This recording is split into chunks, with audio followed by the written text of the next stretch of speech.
Marina Kwaku, laisse ici.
Merci d'être avec nous sur la Radio nationale catholique de Côte d'Ivoire à cette émission de formation Ecclesia Magazine, aujourd'hui aux couleurs mariales.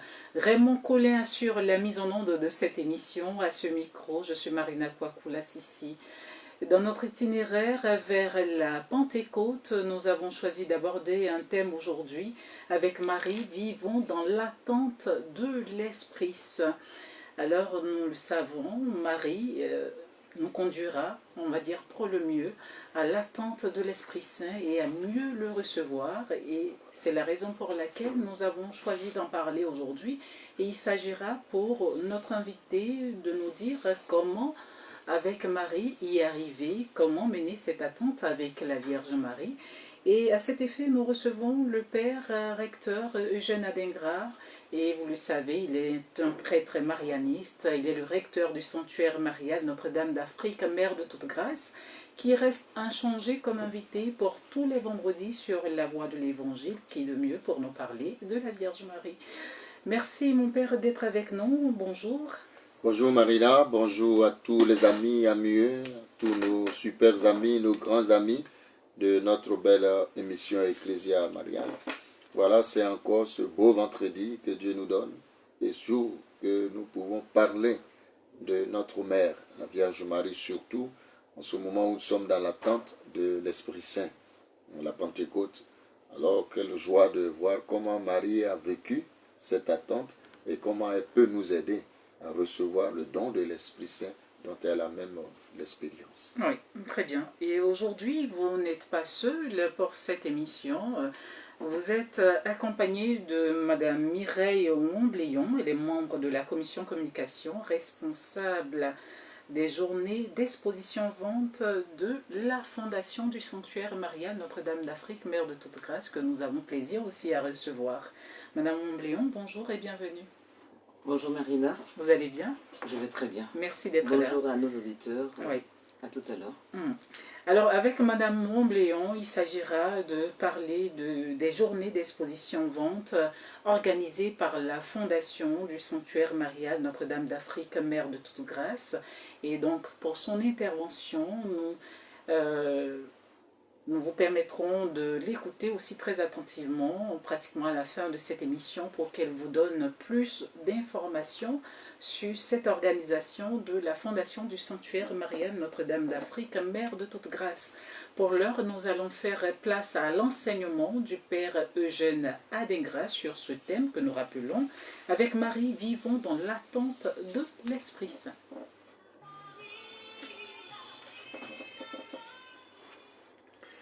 Oui, avec Marie, vivons dans l'attente de l'Esprit Saint. La question est simplement de savoir comment Marie a-t-elle vécu cette attente de l'Esprit Saint. Mais d'abord, je crois que quand on parle de l'Esprit Saint avec Marie, il faut voir le lien qu'il y a entre Marie et l'Esprit Saint. Je crois que ce lien, on n'a pas bien perçu et on ne perçoit pas encore bien ce lien. D'abord, il faut reconnaître que notre foi, notre credo, C'est-à-dire que depuis la fin du IIe siècle, hein, il y a la phrase que nous avons introduite dans notre credo, qui ont dit Jésus a été, quand nous soyons catholiques, nous disons ce credo-là. Conçoit le Christ en Marie et Jésus naît en Marie. C'est notre credo. Hein? Jésus a été conçu du Saint-Esprit, il est né de la Vierge Marie. C'est ce que nous professons. On n'a jamais prêté attention. Alors quand on parle du lien de l'Esprit Saint, donc déjà à l'Annonciation, Marie a déjà cette expérience de l'Esprit Saint. Et l'Esprit Saint agit tellement en elle, et c'est ce que nous disons qu'elle est docile à l'action de l'Esprit Saint. Donc au Sénat, faisons beaucoup attention. Au Sénat, Marie n'est pas présente pour recevoir l'Esprit Saint. Et c'est vrai qu'au pied de la croix, on dit la mère de Jésus, on mentionne la présence de Jésus comme au pied de la croix et aussi au Sénat. Mais si nous voulons bien regarder, tous ma Marie avec l'Esprit Saint s'est passé à l'Annonciation. Et l'Esprit Saint agit dans la force, je dirais même, par son opération en Marie. Mais pour que l'Esprit Saint puisse agir, il faut être docile à son action. Pour que l'Esprit Saint puisse concevoir le Christ en Marie, il faut que Marie soit docile à l'action de l'Esprit Saint. Et c'est là que Marie a quelque chose nous a à apprendre. Mais pour recevoir l'Esprit Saint, nous sommes tous en l'attente pour recevoir l'Esprit Saint. C'est la question que vous me posez. Comment vivons-nous dans l'attente de l'Esprit Saint avec Marie?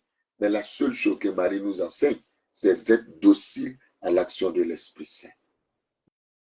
Marie a été tellement docile à l'action de l'Esprit Saint, elle n'a pas fait ombrage à l'action de l'Esprit Saint, elle n'a pas bloqué l'action de l'Esprit Saint dans notre vie.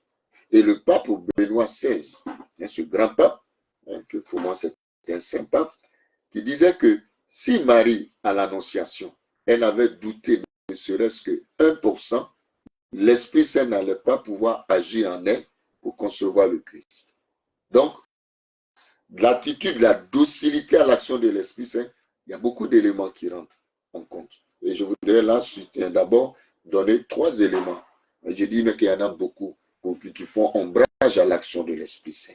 D'abord, la première des choses, c'est que c'est la foi.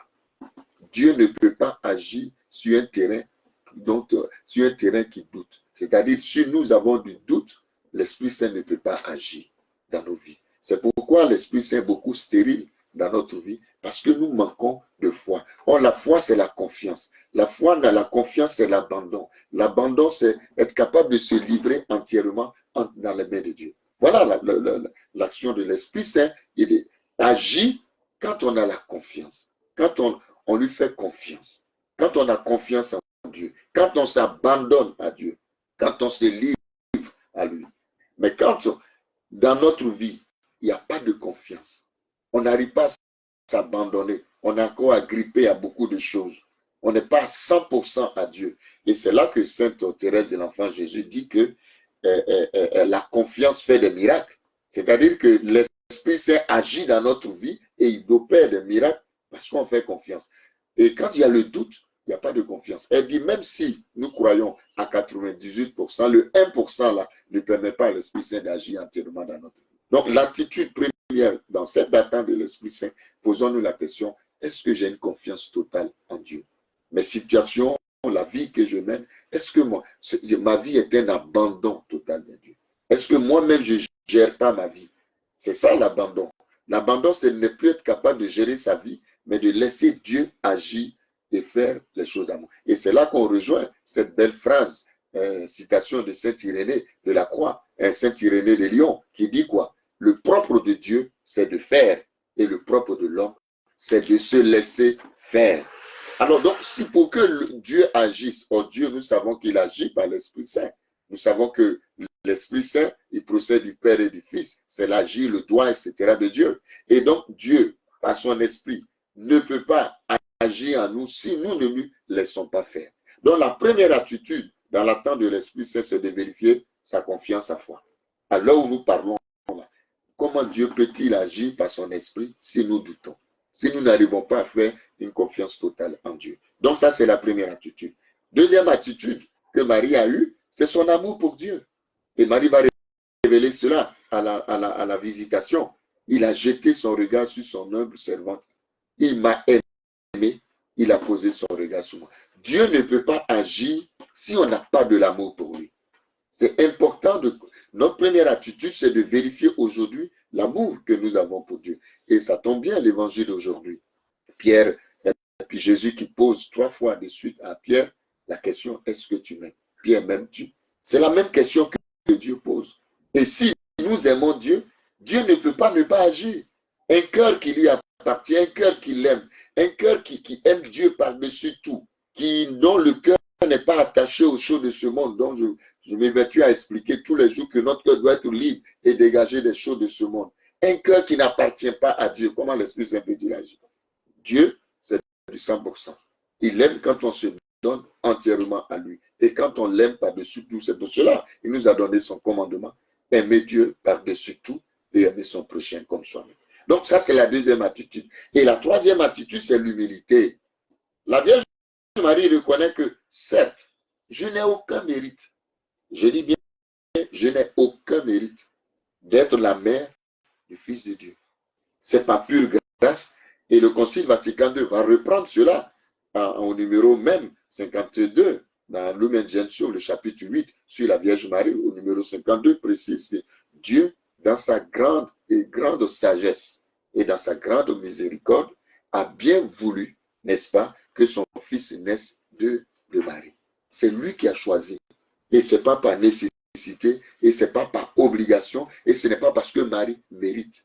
Marie elle-même, dans ses apparitions, elle a toujours béni le nom de Dieu en disant que il a fait de moi sa servante parce que je n'ai aucun mérite. Donc, cette attitude de l'humilité, laisser Dieu grandir, reconnaître que ce que je suis, ce que j'ai, c'est Dieu. Donc, l'humilité, Dieu, l'esprit ne peut pas agir dans un cœur orgueilleux. Aujourd'hui, on pense que nous avons des talents et même, je voudrais attirer l'attention, même quand Dieu nous donne quelques grâces, quelques dons, qu'en faisons-nous de ces dons? Alors, j'entends beaucoup, tu dis, moi, le Seigneur m'a fait ça le moi. Quand tu emploies déjà beaucoup de moi, tu n'es plus dans la grâce de Dieu. Alors donc, l'humilité est aussi attire l'Esprit Saint. Donc aujourd'hui, dans l'attente de l'Esprit Saint, je m'arrête sur ces 3 vertus. J'ai parlé de la vertu de la confiance, de l'amour et de l'humilité. Il y a beaucoup, mais je m'arrête sur ces 3-là pour dire que dans l'attente de l'Esprit Saint, Marie avait ces 3 qualités-là. Et c'est ce qui a plu à Dieu et que Dieu a pu permettre à ce que l'Esprit Saint puisse concevoir le Christ en elle et que Marie mette Dieu au monde. C'est important d'avoir dans l'attente de l'Esprit Saint. Ça, c'est des attitudes que Marie nous montre dans l'attente. Et si nous voulons recevoir l'Esprit Saint, revisitons à l'heure actuelle, revisitons les 3 grandes vertus dont je viens de citer, la confiance, l'amour et l'humilité. Autre chose importante que nous pouvons aussi concevoir en Marie, c'est que si Marie a déjà l'expérience de l'Esprit Saint à l'Annonciation, qu'est-ce qu'elle faisait dans l'attente de qu'est-ce qu'elle faisait au Cénacle avec les apôtres qui, eux, attendaient l'Esprit Saint? On l'a dit, Marie n'attendait pas l'Esprit Saint. Mais pourquoi? Elle était là. Et ça, c'est Raniel Cantalamessa qui le signifie. Et il le développe très fort dans son livre Marie, miroir de l'Église. Mais c'est très bien dit. Il dit, la présence de Marie au Cénacle montre que Marie est la marraine des apôtres et de l'Église. Elle a l'expérience de l'Esprit Saint, n'est-ce pas? Or, le rôle de la marraine, c'est quoi? C'est celle qui est baptisée dans l'Esprit Saint. Aujourd'hui, on parle de la vie dans l'Esprit, le baptême dans l'Esprit. La personne qui a reçu parfaitement le baptême de l'Esprit, qui dépasse tous de loin, même les apôtres qui ont reçu après, la personne s'appelle la Vierge Marie.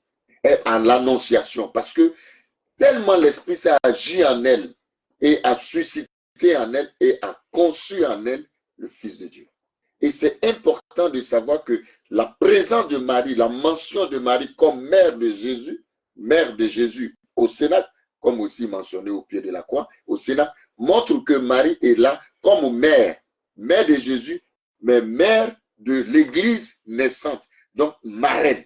Elle a l'expérience de l'Esprit Saint et elle est là pour accompagner, pour reconforter, pour éduquer, pour enseigner pour apprendre aux apôtres comment être capable de recevoir l'Esprit Saint. Et nous pouvons faire des études comparatives, hein. Je dirais des études, mais je parlerai plutôt d'un parallèle entre quand Marie a reçu l'Esprit Saint et quand les apôtres ont reçu l'Esprit Saint. On voit que la vie de Marie est une anticipation, n'est-ce pas, de ce que la vie des apôtres sera après avoir reçu l'Esprit Saint. Regardez bien, c'est un parallèle. Le Saint-Esprit est promis à Marie comme la puissance du Très-Haut qui descendra sur elle, n'est-ce pas? C'est ce que nous disons à l'Annonciation. Il est également promis aux apôtres comme une puissance qui descendra sur eux d'en haut. Une fois qu'elle a reçu le Saint-Esprit, Marie, vous voyez, d'abord la première comparaison, c'est la même chose. On dit qu'elle va recevoir une puissance du Très-Haut. Également les apôtres aussi comme une puissance qui descendra sur eux, qu'on lit en Luc 24, 29.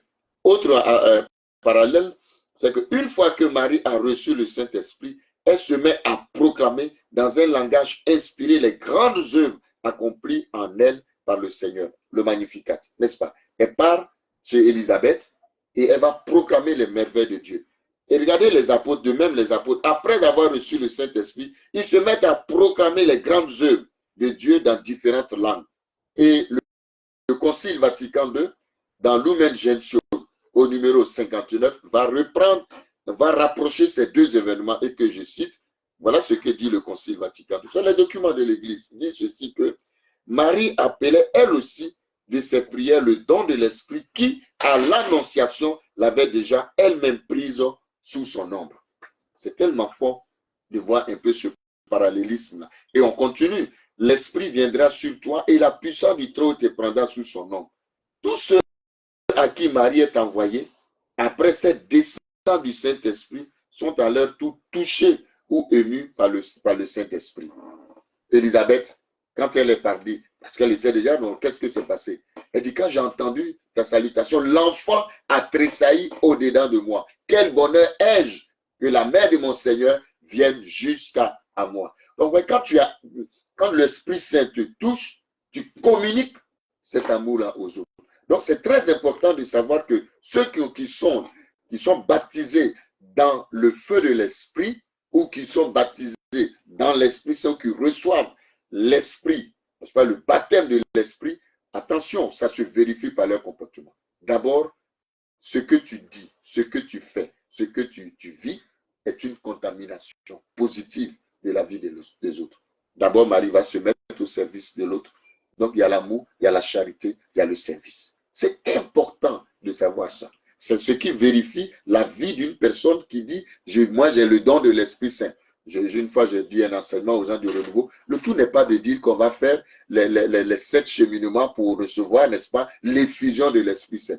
Oui, on a fait toutes ces prières. Mais l'effusion de l'Esprit, si tu as vraiment reçu l'Esprit, parce qu'il y a deux sortes de baptême. Il y a le baptême que nous recevons de l'eau, qui est le baptême au nom du Père, du Fils, que nous recevons tous, qui efface nos péchés. Mais il y a le deuxième baptême, le plus important, qui est le baptême de l'Esprit Saint.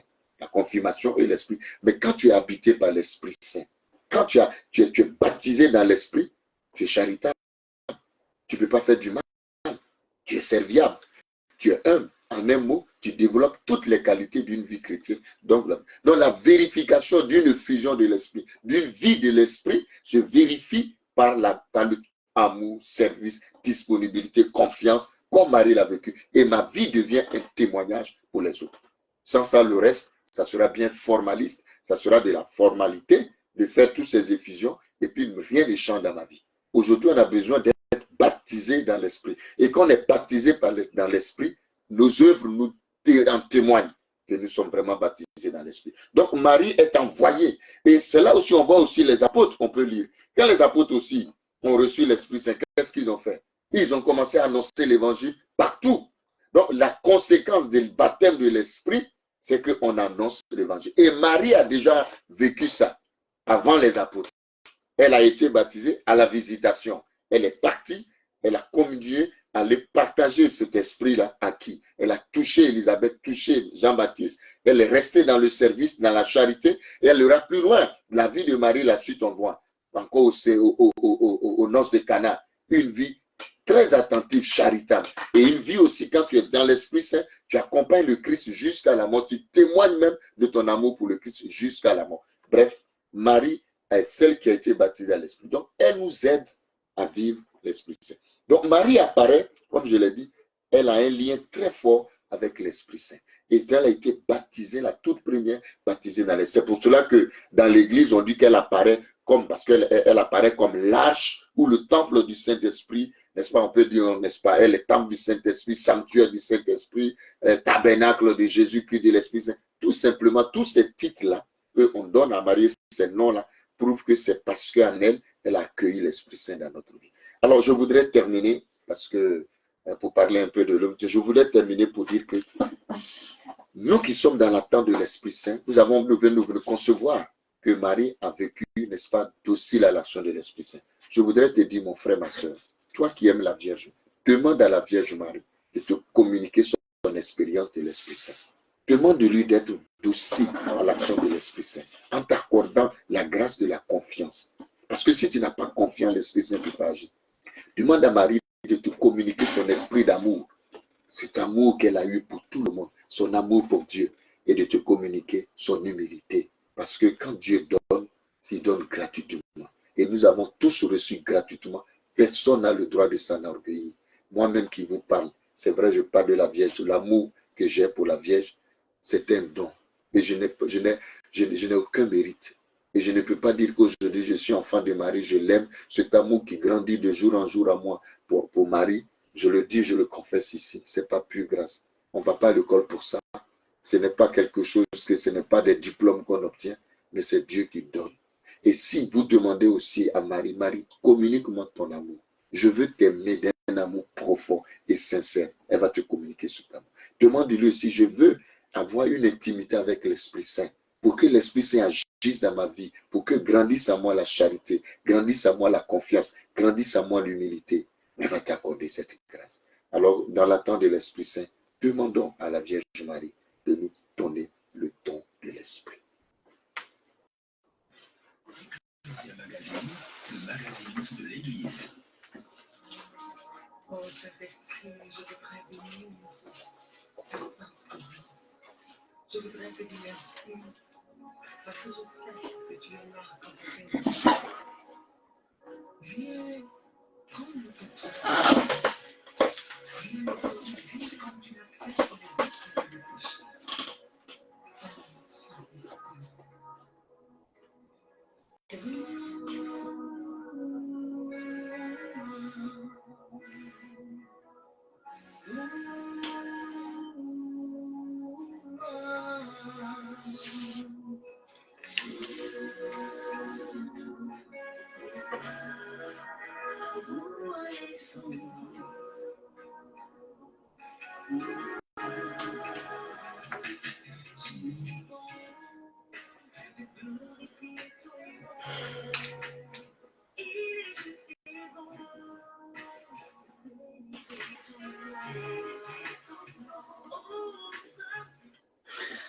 Merci de nous suivre sur la Radio Nationale Catholique de Côte d'Ivoire et puis merci à tous ceux aussi qui nous suivent via Facebook.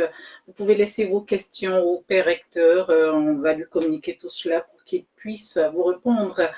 Merci à tous ces auditeurs qui nous font l'amitié de nous suivre. Nous sommes dans la deuxième partie et vous avez la possibilité de nous rejoindre en posant des contributions, en posant des questions ou faire des contributions à cette émission.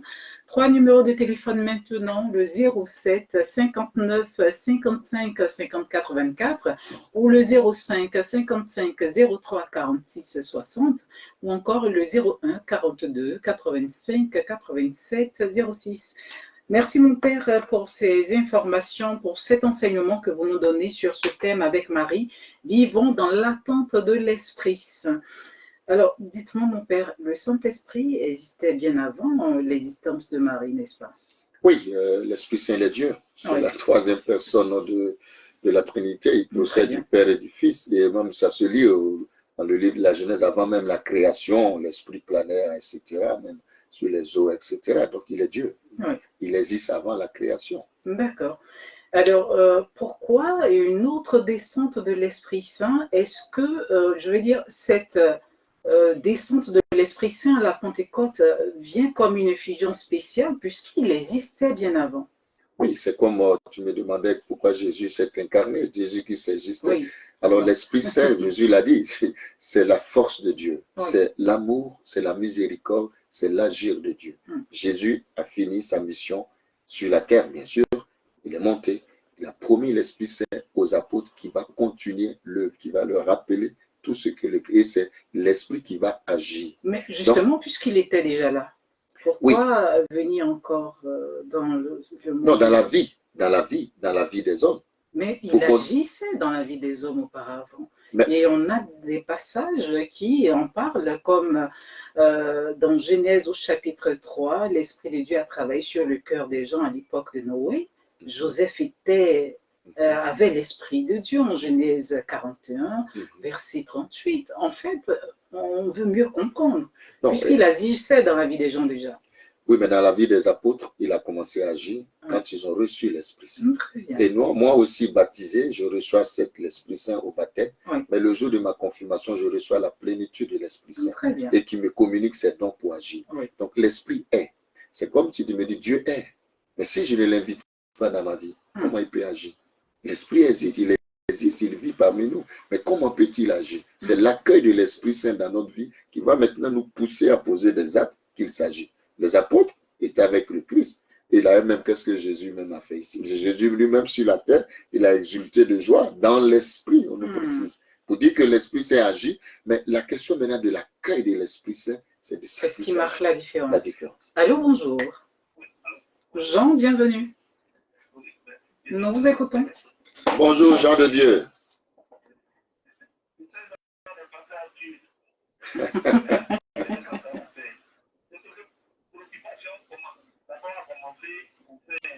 On a toujours dit que, bon, peut-être la personne évolue maintenant, que l'Esprit Saint est le grand inconnu dans l'Église.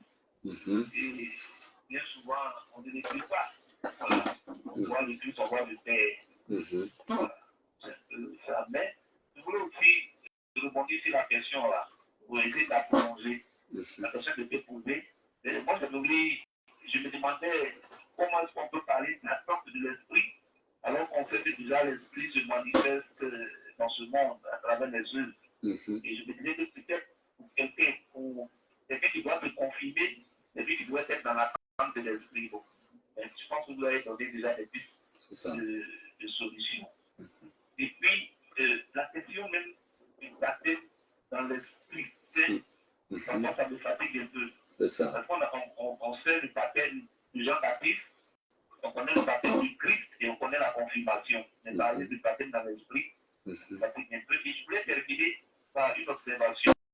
Mais ça ne remet pas en cause l'enseignement que vous avez fait, mais ça met plutôt la force sur la grandeur de Dieu. Vous voyez, vous avez parlé de toutes ces qualités-là. C'est vrai, tout ce que vous dites, c'est vrai. Et souvent, on voit des personnes qui n'ont aucune de ces qualités-là. Et le Seigneur, quand il agit, et après, les personnes recouvrent ces qualités-là. Il y a beaucoup de témoignages comme ça. Et je crois hier ou avant qu'il y ait à l'émission, j'avais dit, était là, je disais comme ça, qu'il y a des personnes qui se sont proclamées athées, on dit en Europe, aux États-Unis, tout ça. Mais quand on regarde ce qu'ils font, le bien, le grand, c'est tel qu'on s'interroge. Et le Père a répondu comme ça en texte, non. Le Christ agit dans ces personnes-là, mais c'est sûrement parce qu'elles-mêmes, elles ne savent pas. Quand on regarde tout ça, bon, voilà. C'est ce qu'on peut dire. Merci, mon Père. Merci à vous, Jean, et puis restez à l'écoute. C'est une très bonne question. Je voudrais bien clarifier les choses entre le baptême que nous recevons de l'eau et puis le baptême de l'Esprit Saint. C'est une très bonne question. Jean-Baptiste n'a pas reçu l'Esprit, le baptême de l'Esprit. Et qu'est-ce que Jésus, qu'est-ce que lui-même a dit? Il dit, moi je vous baptise avec de l'eau, mais viens. Mais c'est celui qui viendra, lui va baptiser dans l'Esprit Saint. Et Jean-Baptiste n'a pas reçu l'Esprit Saint. La preuve en est, il va demander à ses disciples, allez demander à Jésus si c'est celui qui devait venir ou pas. Il a dit que je vous donne un baptême, et ce baptême-là, ça efface vos péchés, tout. Mais le baptême de l'Esprit vient de Jésus-Christ. C'est pourquoi je dis, il y a le premier baptême que nous recevons. Et puis il y a le baptême de l'Esprit Saint. Je vais préciser. Le baptême de l'Esprit Saint, ça se vérifie. Dieu peut te donner toutes les grâces et puis ne pas avoir le baptême de l'Esprit Saint. Il peut te faire même ressusciter des morts. Il peut te faire contempler Dieu. Tu peux même voir Dieu, peut avoir des visions. Tu peux voir Dieu en face. Tu peux voir la Vierge. Tu peux contempler tout. Et puis ne pas avoir le don, comme on appelle la vie dans l'esprit.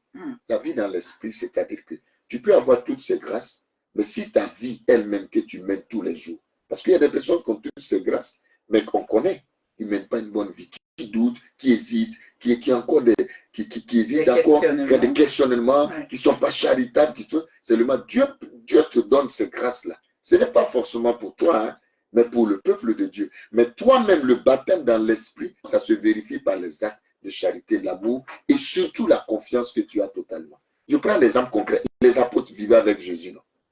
Ils ont vu le Christ, n'est-ce pas? Ils ont vu le Christ ressusciter Lazare. Ils ont vu le Christ faire de grands miracles. Ils ont vu le Christ même multiplier le pain, tout et tout. Mais ils ne croyaient pas. C'est quand ils ont reçu l'Esprit Saint, le baptême dans l'Esprit, qu'ils ont commencé maintenant à sortir de leur peur. Et qu'est-ce qu'ils ont posé? Ils ont commencé à témoigner de leur vie, à poser des actes de charité, d'amour, et en témoignant de Christ jusqu'à aller donner leur vie. Il n'y a pas de plus grand amour que de donner sa vie. Quelquefois, on se limite seulement par les grâces que Dieu donne. Mais la grâce elle-même que tu reçois là, Dieu peut te donner une grâce, c'est vrai, parce qu'il le veut pour le bien de l'autre. Mais toi-même, quelle est ta vie? Parce que c'est là le grand mystère de Dieu. Dieu, il te choisit, il te donne des grâces, mais à toi de profiter de ces grâces pour devenir saint. Donc le baptême de l'Esprit, ce n'est pas le baptême dans l'Esprit ou de l'Esprit Saint, ou vivre, avoir une vie d'esprit, c'est une vie de charité, une vie d'amour, de confiance, une vie de témoignage. Et c'est ça le don. Le tout n'est pas de dire j'ai des révélations ou j'ai des trucs. C'est vrai, c'est des grâces de Dieu, mais ça ne suffit pas. Très bien. Voilà.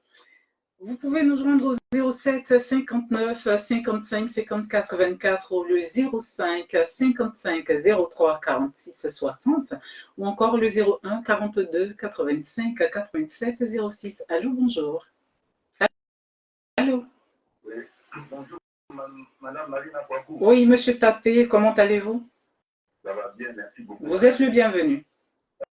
Bonjour, mon père. Bonjour, Monsieur Tapé.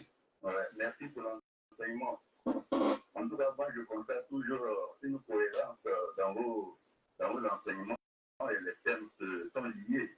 Le vendredi 23 février 2024, vous avez développé le thème selon lequel Marie et l'amour de ses ennemis.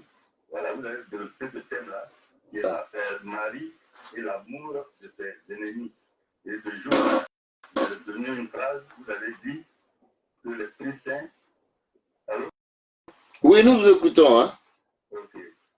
Vous avez dit que l'Esprit Saint, c'est la manifestation de l'amour et de la miséricorde de Dieu dans notre vie. C'est cela.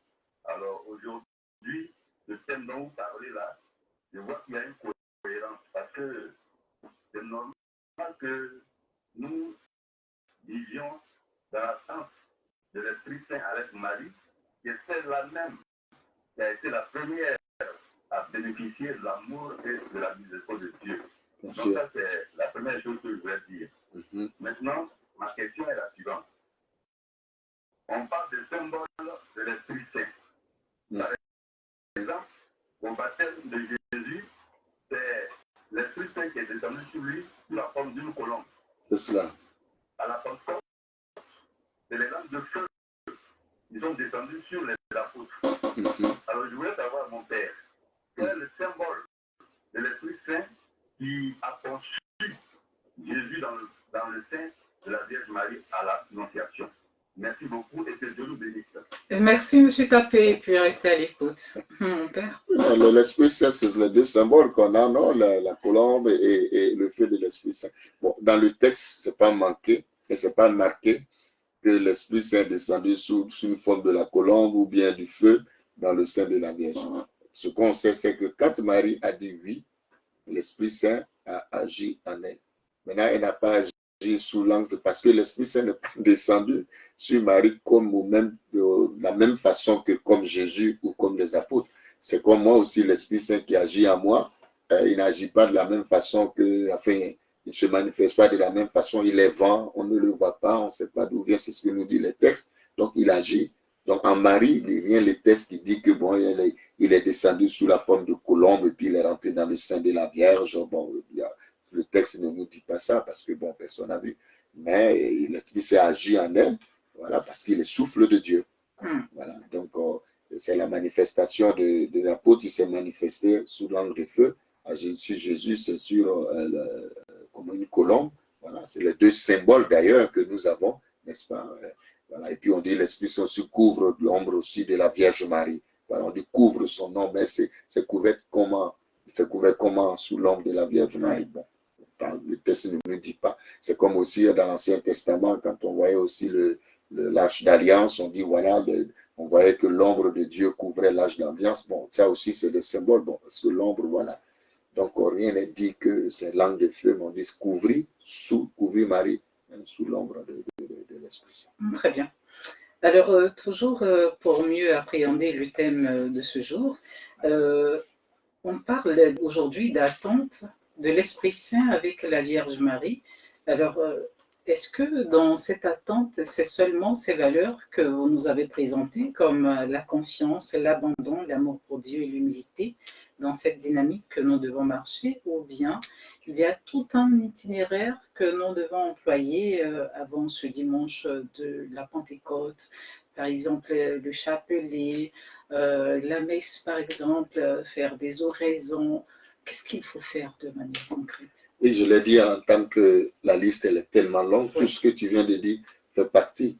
Mais j'ai dit que les principales vertus, oui. Voilà, je peux dire mon chapelet, mais si je n'ai pas la confiance, comment je peux recevoir l'Esprit? Ben, certainement que la méditation du chapelet nous permettra oui. de creuser ou bien de faire monter cette confiance. Bien sûr, mais là, c'est une intention maintenant que je demande à travers le chapelet. Très bien. Donc, c'est pour cela que quand je dis mon chapelet pour demander la grâce, c'est ce que j'ai dit, prions Marie, demandons à Marie. Mais comment est-ce que nous, on demande à Marie, nous les enfants de Marie? Oui. C'est pas notre chapelet, pas notre rosaire. En demandant ces grâces-là, et puis d'autres grâces, hein, la grâce. Aujourd'hui aussi, je voudrais insister pour beaucoup, la confiance, il y a beaucoup d'hommes qui sont découragés, abattus, désemparés par ce qui se passe, c'est vrai, par la cherté de la vie, par la situation, notre situation difficile. Oui, il y a des parents, voilà, nous on reçoit au sanctuaire chaque jour des dizaines de personnes déguerpies qu'on doit aider. On sent des familles qui sont tristes, qui sont vraiment désemparées. On voit dans des parents qui n'arrivent plus à souvenir, les gens souffrent. Oui. Ça, j'ai la souffrance. Alors, il y a beaucoup qui sont découragés. Mais justement, voilà une opportunité pour nous tourner vers la Vierge Marie à travers notre chapelet, en demandant à l'Esprit Saint de nous donner la force et aussi d'agir fortement dans notre monde et dans notre église. Très bien. On a un dernier intervenant. On prend le tout dernier pour aujourd'hui. Allô, bonjour. Allô? Oui, monsieur, quel est votre nom? Oh, c'est David, j'appelle de très civil. Oui, vous êtes le bienvenu. Oui, j'appelle vraiment pour dire merci pour l'enseignement sur l'Esprit Saint. Parce que moi-même, je me posais, une fois j'étais là, je me posais la question, la Vierge avait besoin du Saint-Esprit encore. Et j'ai compris que moi, je me dis que la Vierge même tout entière était faite pour l'Esprit Saint. Elle n'avait plus besoin d'Esprit Saint comme les autres apôtres et disciples que nous sommes. Donc, parce que quand tu regardes de l'Ancien Testament jusque-là, le parcours de la Bible, ainsi que Saint Joseph, c'est des gens qui ont été exceptionnels. Quand tu réfléchis de ta tête humaine, tu n'arrives pas à comprendre comment les personnes qui sont disposées à Dieu et qui ont tout abandonné à Dieu. Ouais. Et puis, les êtres humains comme nous, quand on regarde les anciens, les autres prophètes, on a vu comment ils ont résisté un peu à Dieu. Et c'est bon. Or, ces deux-là, ils sont exceptionnels. Ils sont exceptionnels. Quand tu regardes la Bible, et puis les parcours, humainement, il ne finira pas de comprendre vraiment le symbole ou bien l'intimité qu'ils ont eu avec Dieu. C'est ça. C'est vraiment, on ne peut pas expliquer ça. Moi, selon moi, je m'assois dans ma petite tête, je réfléchis, je me dis non, nous resterons comme des hommes parce qu'on doit comprendre le symbole de ces deux personnalités. Et vraiment, moi, je dis que c'est des personnes en tout cas on ne peut pas exprimer, dire ce qu'il a été avec Dieu. Très bien. Moi, je dis merci. Voilà. Merci David du côté de Trècheville et puis restez toujours à l'écoute de la voix de l'Évangile. Vous voulez agir par rapport à ce qu'il a dit? Non, je suis... Marie et José restent un mystère. Très bien. C'est pour ça que l'Église les a tous qualifiés, surtout la Vierge, de modèle. Modèle de vie chrétienne, tout Très bien. simplement.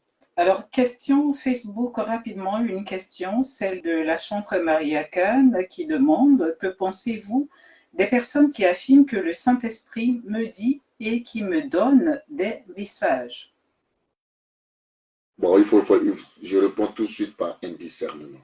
Voilà, parce que aujourd'hui, il y a le diable aussi, il est très subtil et très rusé, Oui. qui parle aussi. Donc, il faut faire un discernement d'esprit. Il y a l'esprit de Dieu, il y a l'esprit du diable. Donc là, je dis comme ça, ceux qui disent, moi, l'esprit m'a dit, bon, il faut faire un discernement. C'est assez délicat. Assez délicat, et l'Église est l'experte dans ce domaine. Il faut vraiment faire un discernement. C'est pourquoi, quand on reçoit un message, même quand il y en a une apparition, on prend le temps pour vérifier, pour voir si c'est vraiment vrai, quoi. Donc là, je pense que le mot-clé, c'est le discernement. Très bien. Nous sommes obligés de nous arrêter là pour aujourd'hui. Votre mot de fin par rapport à ce thème, et puis on parlera des journées d'exposition, vente au niveau de la Fondation. La vie dans l'esprit, ou la vie dans l'Esprit Saint, ou la vie de l'Esprit. Nous pouvons vivre cela pleinement avec l'aide et le soutien de Marie, parce qu'elle en est le modèle par excellence. Oui. Demandons à Marie de nous communiquer le don de l'Esprit. Très bien. Merci Père Eugène Adingra de nous avoir éclairé sur ce thème avec Marie. Vivons dans l'attente de l'Esprit Saint. C'est pour ce dimanche seulement, il faut se préparer. Retrouvons à présent Madame Mireille Ombléon. Je le disais tantôt, elle est membre de la commission communication responsable des journées d'exposition et vente au niveau de la Fondation du Sanctuaire. Et donc avec elle, nous parlerons de ces journées et d'exposition.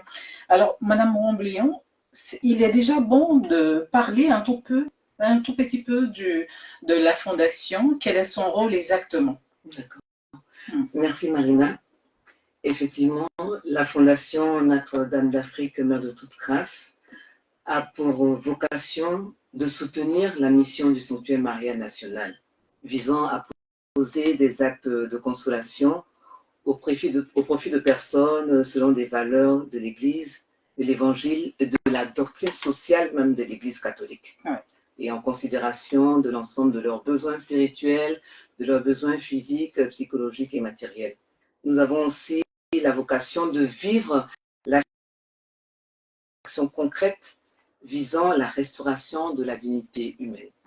Et ensuite, faire connaître le témoignage de foi de la Sainte Vierge Marie dans le monde, en invitant les hommes et les femmes à épouser ses vertus. Oui, et c'est ce qui est mis en valeur, je veux dire, au sein de cette fondation.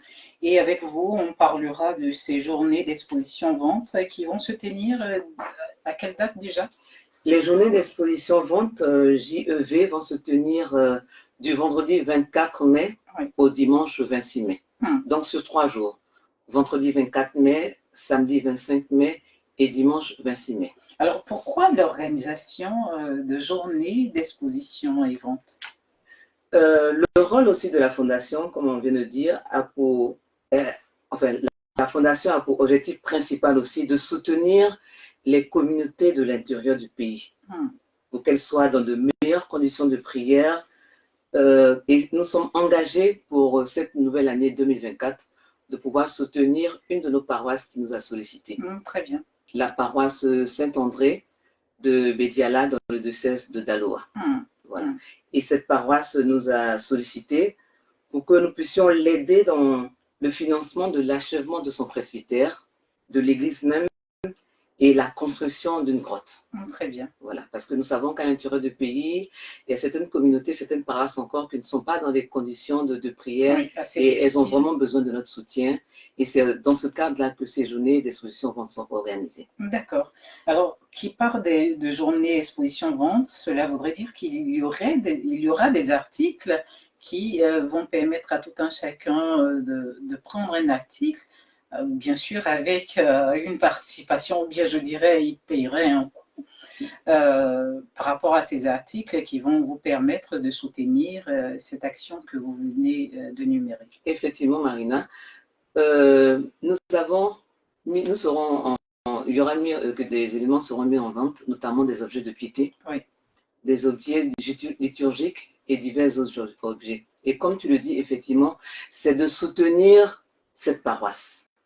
Donc, tous les visiteurs qui vont venir, tous les fidèles qui vont venir pour nous accompagner dans ce projet-là, c'est surtout de nous soutenir pour récolter des fonds pour l'achèvement de la construction de l'église, du presbytère et de la grotte. Donc, c'est vraiment, ces journées sont organisées pour récolter des fonds pour soutenir ce projet de Bédiala qui nous tient vraiment à cœur.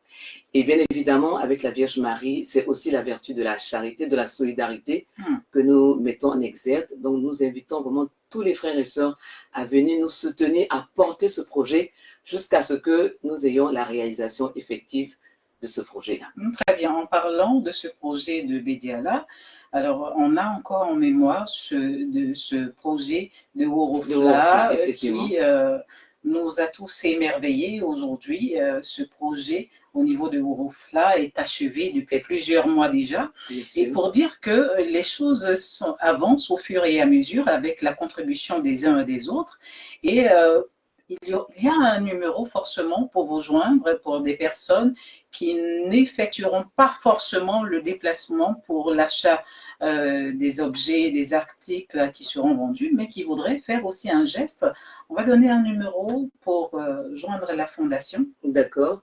Effectivement, je profite de ce temps d'antenne pour dire encore merci à toutes ces personnes qui nous ont soutenus dans la réalisation du projet de Worofla. Donc, pour ce second projet que nous portons, le contact téléphonique, c'est le 07 89 06 60 62.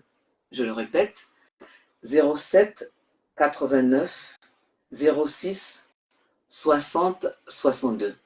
Bon, pour toutes les personnes qui souhaiteraient vraiment nous accompagner, nous vous demandons de nous appeler, de venir nous rencontrer à la fondation qui est située dans l'enceinte du sanctuaire marial, de venir parler avec nous et vous aurez de plus amples informations concernant la réalisation de ce projet-là. Est-ce qu'il y aurait des possibilités de livraison d'articles aussi? C'est des choses qui peuvent se faire. Oui. Il faut venir nous rencontrer et on va en parler. Oui, il faut appeler. Effectivement, pour avoir toutes les informations possibles. Pour des personnes, et nous sommes vraiment à votre disposition. Oui, qui n'auront pas la possibilité de se déplacer pour prendre des articles. Je pense qu'avec cette possibilité-là de livraison à domicile, pourquoi pas, pour soutenir cette action très louable. Alors, un dernier mot avant de Un dernier mot, c'est de dire déjà merci parce que les journées, c'est déjà lancé. Hein. Oui. La promotion, la publication, la publicité a déjà démarré. Oui. Et déjà, merci pour certaines personnes qui ont déjà commencé à réagir. Et on espère que pour ces journées portes ouvertes, là, nous aurons le maximum de personnes pour venir encore être avec nous, pour nous soutenir. Et c'est vraiment avec la Vierge Marie que nous sommes lancés dans ce projet. Très bien. Merci à ceux aussi qui ont la volonté de vouloir réagir maintenant et qui ont ce désir-là d'aider la Fondation pour ces causes citées. Alors, on termine avec le Père Recteur qui nous dira aussi un mot par rapport à ces journées d'exposition-vente. Oui, moi je l'ai dit que cette fondation, elle est d'abord pour tous les enfants de Marie. Oui. Nous l'avons dit, c'est la mise en pratique des vertus de Marie et surtout la vertu de solidarité, de charité. Alors quand on voit cette communauté qui sollicite une fondation, les prêtres ne savent pas où dormir, bon. Et puis comment soutenir, voilà. Je pense que en tant qu'enfant de Marie, Dieu a donné, il faut aussi partager. Ce que j'ai reçu, je partage. Moi, je peux prier dans des conditions comme il se doit, mais je dois penser aussi à mon frère. Il ne demande pas qu'on leur donne à manger, mais il leur demande qu'on leur donne le spirituel pour le salut de leur âme. Alors mon frère, ma soeur, voilà, tu es enfant de Marie, tu écoutes les émissions tous les jours, tu pries ton chapelet, tu dis partout, je suis marié à ma mère, je l'aime, elle a fait beaucoup de grâce. Voilà, ta mère te pousse à le faire un petit geste, tout simplement, pour soutenir aussi tes frères et sœurs, qui pourront aussi, à travers même cette grotte, pourquoi pas, se mettre aussi à prier la Vierge Marie au même titre que toi. Alors laisse parler ton cœur, c'est tout simplement. Alors, il y aura un thème par rapport à un thème sur lesquels vous allez vous appuyer pour ces journées d'exposition-vente très rapidement. Oui, le thème, c'est « Donner sans regret, car Dieu aime celui qui donne avec joie ». Oui. 2 Corinthiens 9, verset 7. Très bien. Voilà. Nous vous disons infiniment merci, Père Eugène Adingra, recteur du sanctuaire marial Notre-Dame d'Afrique, mère de toute grâce. Allez-y. Oui, je voulais également informer qu'il y a quand même les activités du sanctuaire. Oui. Nous avons le vendredi prochain 24, la nuit de Milavé. Il faut mettre ça dans notre programme. C'est le vendredi 24, toute la nuit de 19h à 6h du matin. Donc, il ne faut pas oublier ça, c'est une activité aussi du sanctuaire. Merci infiniment pour ce rappel. Et sans oublier que la collecte pour le Fonds national catholique, c'est ce dimanche 19 mai 2024 à l'occasion de la Pentecôte. Il faut que l'Église catholique, ses fils et ses filles se mobilisent pour cette Pentecôte 2024. Opération, j'ai envie de dire 2000 francs par chrétien. Nous devons atteindre